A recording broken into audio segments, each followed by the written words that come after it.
Alright, what's up guys? I got a battle for you today, and it's actually probably pretty much the best battle that I've ever done of all time.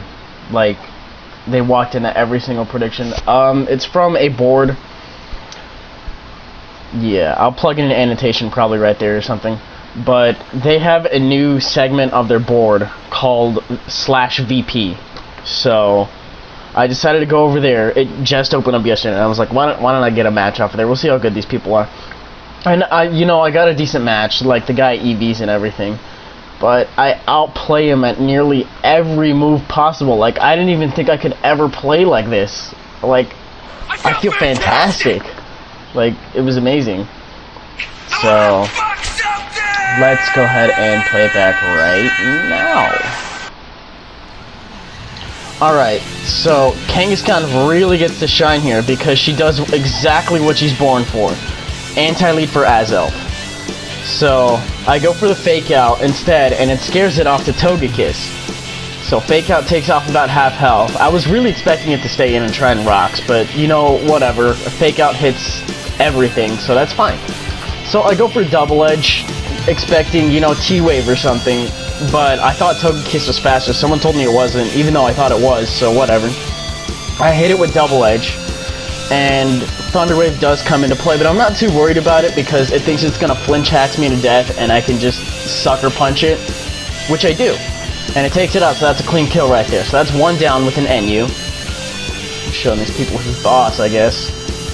Anyway, Life Orb kicks in, and he brings in the Azelf again, and he thinks I'm gonna sucker punch. So he decides to try to go for his rocks, and I say no. I say no. And I get my double edge in. And because it was a lead Azelf, it's going to take it down to its sash. But, damn. Like, I was actually thinking for once. Go fucking figure. And I think, he wants to keep Azelf for later. So I try to go for the double edge here just to get rid of Gaga. Because she's low on health, there's not really much she can do from here. And I tried to go for a double edge just in case it tried Calm Minding, so that way I could get a safe switch in. But takes me out anyway due to pair hacks, and I bring in Chocobolt. Heat Wave scares it off, so I decided to do Agility, which is something I always do. Always do, but this is probably the one time it's really paid off. So Starmie comes in. I guess he thought he could outspeed me, and he didn't. So T-Bolt takes it out, clean hit, one hit KO. You know how it goes. Which is weird because, I always do Agility and everyone makes fun of me for using Agility on my Zapdos. And this is probably the one time that I've actually seen it work out well. So Jirachi comes in, and I decide, hell, I'll Heat Wave anyway. It's not like it can really do much to me. Because, I saw it's Iron Head, so it's a physical set. I'm not really fearing too much.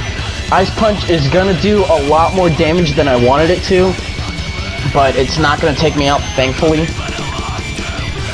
So, what happens next? So I T-Bolt just for the kill.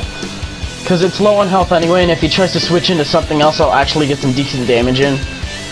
And right here I was like, well, I T-Bolted just in case, he wanted to switch into Ments or something. And he brings in the Ments, and I'm like, what the fuck? I even called what he was going to bring in?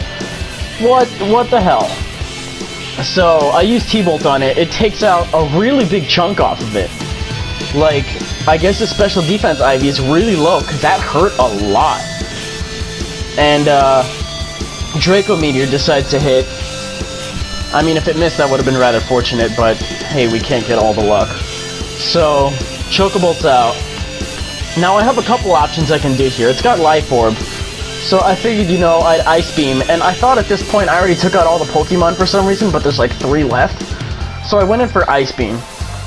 And the problem is right here, he got a completely safe switch, because there's nothing I could have hit Ments for that would have also hit Magnezone. I had no idea. If I probably could have used HP Fighting, but that oversight was a little bit beyond me. So I decided to bring in Breloom, not knowing what kind of Magnezone it was. It likes to sub. So my only option at this point was to bring in Lanny, my Empoleon, expecting the HP Fire. It would hit neutral, and Magnapole means I wouldn't be able to get away, so I'd have to fodder her out and use the Surf to break the sub. Which, is not something I wanted to do, but if all he has left is Magnezone and Azelf, I think I have this match in the bag. It's a little bit scary at this point, but, it's close, and I think I've got it in the bag at this point. I just had to fodder her out, sadly. So, lefties, and I think I bring in Lucario at this point. Because I decided, someone told me just to stop dicking around. So I brought in Lucario, used close combat. And that's a one-hit KO clean. And then we have, what is next? I think all that's left is this Azelf. So, yeah, I think that's the only one he has left, so I just Extreme Suit for the kill.